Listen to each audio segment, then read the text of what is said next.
Hey everybody. So we are looking at our 7.2, 7.3 test review on DeltaMath. I'm going to be going through all of the class examples on this. So as I go through, try them with me, make sure you're inputting those answers.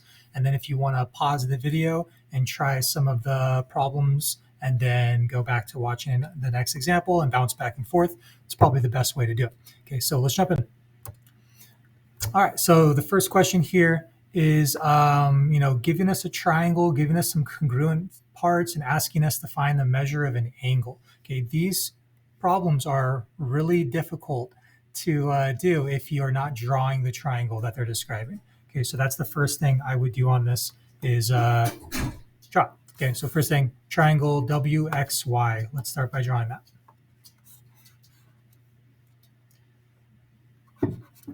Okay, so it doesn't really matter where you put the letters WXY, you can go around it. Okay, so there we have it. And this is our first piece of info they've given us. XY is congruent to WX. Okay, so let's show that. So XY, this side length is congruent to WX. Sorry, WX is congruent to XY. There's my congruent sides. Okay, so here's maybe the first thing to realize. We have an isosceles triangle. Okay, so let's just kind of get everything on our shape and then we'll go from there. Next thing, the measure of angle W is 61 degrees. Okay, so here's angle W. Let's go and show it. Okay, and ultimately they're asking us to find the measure of angle X. So this angle up here. All right, so a couple things. We have an isosceles triangle. Okay, the first thing we know is that if these sides are congruent, the angles opposite them are also congruent. So we know that this is also a 61 degree angle. Okay, and they're asking us to find this angle up top. That's called the vertex angle. And yeah, we know two angles of the triangle. We can go ahead and in our calculators, take 180 and subtract both of the other angles, and we will get our missing angle. So let's see what happens. Okay, I'm getting 58 degrees. Okay, and yeah, that is going to be the measure of angle X. So you can go ahead and type in 58 right here, and you'll be good. Okay, so again, what I would maybe do is pause the video and move on to the next section and try out some of these problems on your own. And then after that, you can move on to the next class example. Okay, so moving on to the next class example.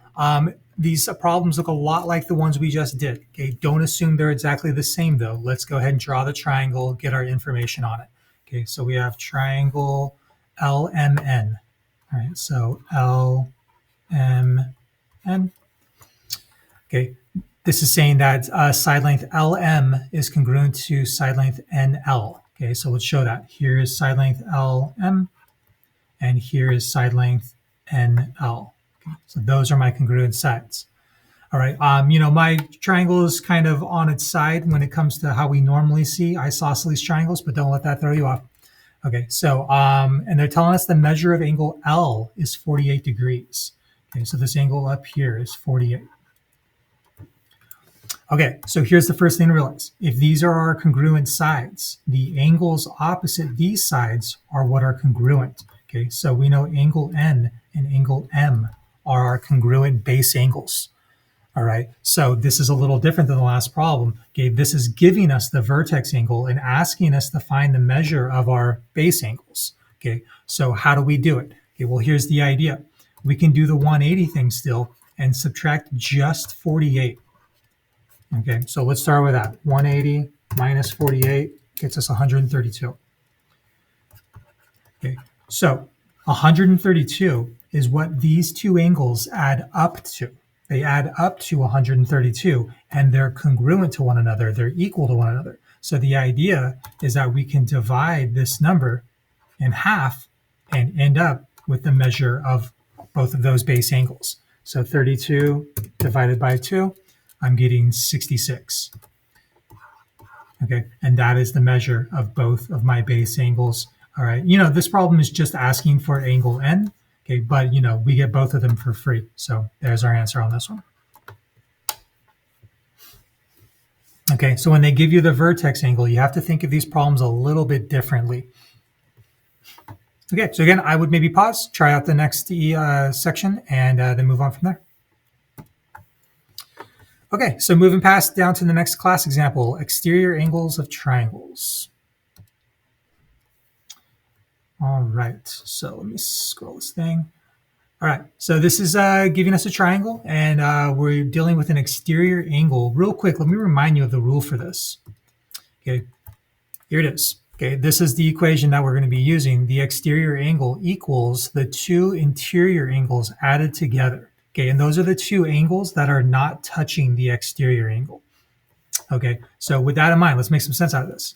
All right, we can go and make an equation out of this information. All right, we know that this exterior angle equals these two interior angles added together, this one and that right angle.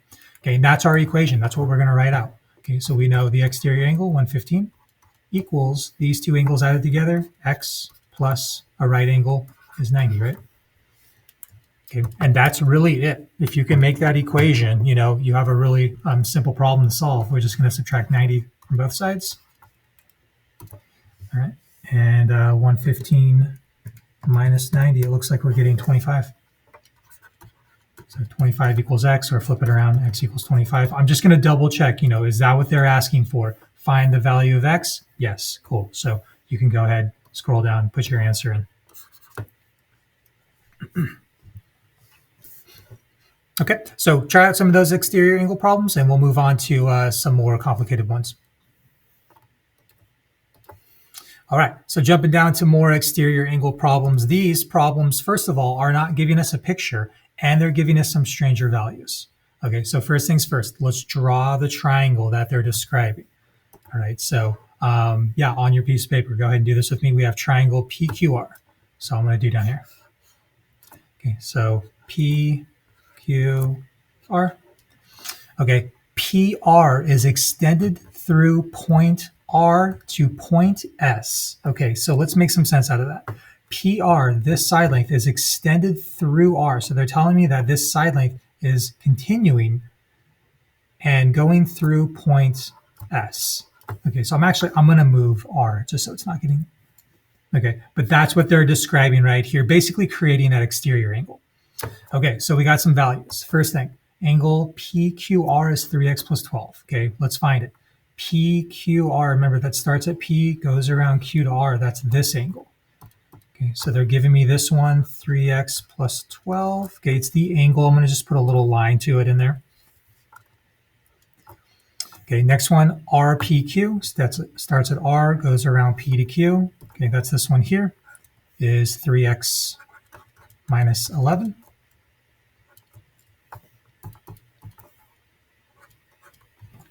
Okay, and then measure of angle QRS starts at Q, goes around R to S. This exterior angle is 8x minus 9.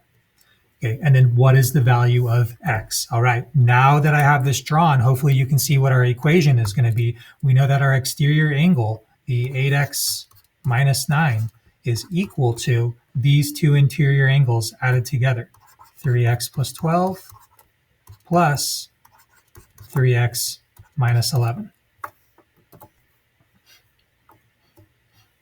I'm going to scoot this over. Okay, so yeah, there is our equation. That is almost impossible to make without drawing the triangle. Please don't be lazy and skip drawing the triangle. It's so much easier when you have it in front of you. Okay, so from here, we're just solving this equation. So on the left, I noticed we don't have any like terms, but on the right, we do. So I'm going to bring down this 8x minus 9 on the left. Okay, but on the right, I have some like terms. A 3x and a 3x is a 6x. A 12 minus 11 is 1. Okay, from here, variables on both sides. I'm going to bring them to the same side. Okay, remember, we could subtract a 6x from both sides like I'm doing, or we could subtract an 8x from both sides. I do what gives me positive numbers. This is going to give me a 2x. Okay, bring down the minus 9 on the right. These are gone. I have 1.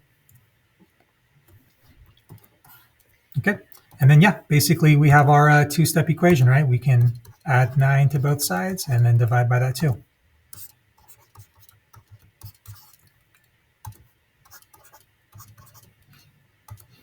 looks like x is going to equal 5. And you can put that answer in up here. All right, double check. This problem said find x. Just always double check the directions to see if they want you to find the measure of an angle. But I think most of these will ask you for x, if not all of them. Okay, so there's a couple of these problems for you to try. Go ahead and try them out. Please talk to me if you're getting stuck or putting in your answer and it's saying you're wrong. All right, last part and last class example is dealing with the triangle inequality theorem.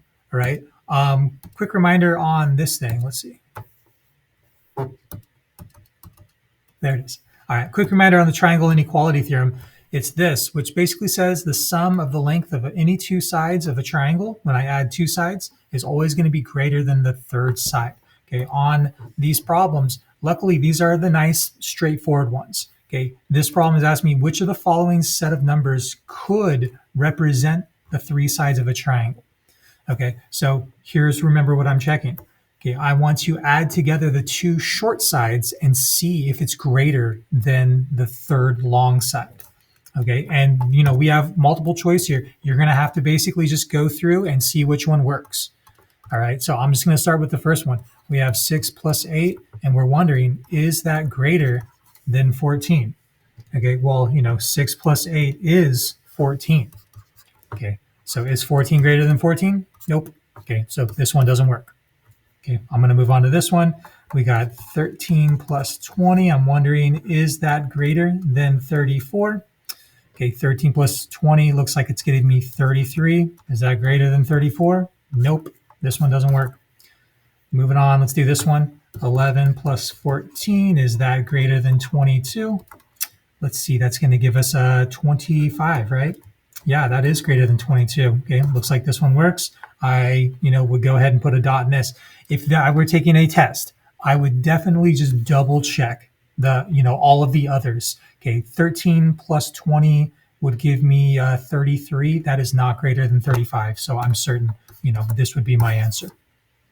Okay, something to look out for on these problems. Some of them, instead of saying which of the following numbers could represent, it'll say which of the following numbers can not represent the three sides of a triangle.